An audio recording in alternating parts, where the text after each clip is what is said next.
আসসালামু আলাইকুম। আজকে আপনাদের সাথে একটা অন্যরকম ভিডিও শেয়ার করতেছি।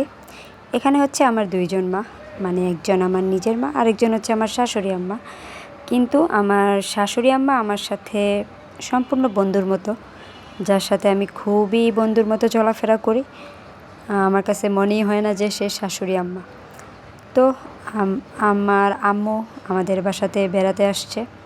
তো আমি আর পারভেজ ভাবলাম যে যাই, মায়েদেরকে নিয়ে একটু ঘুরে আসি। কারণ দেখা যায় তারা সব সময় সন্তানদের পিছনে খরচ করেই যায়, কষ্ট করেই যায়। হয়তোবা একসময় আমাদের অনেক টাকা হবে, কিন্তু এই সুন্দর সময়গুলো আমরা তখন পাবো না।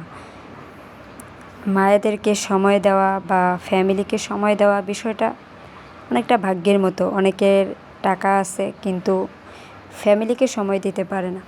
তো আমরা ভাবলাম যাই, ২ মাকে নিয়ে একটু ঘুরে আসি। কারণ তারা কখনোই মুখ ফুটে বলবে না যে আমাদেরকে ঘুরতে নিয়ে যাও। তারা হয়তোবা বলবে যাও তোমরা জামাই বউ ঘুরে আসো, এটাই বলে। তো আমরা ভাবলাম যেহেতু সব সময় আমরা ঘুরতে যাই, আজকে তাদেরকে নিয়েও একটু ঘোরাঘুরি করে আসি।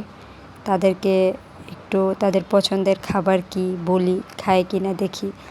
তো আলহামদুলিল্লাহ, জীবন সুন্দর, সহজ জীবন সব সময় সুন্দর। আল্লাহ হাফেজ।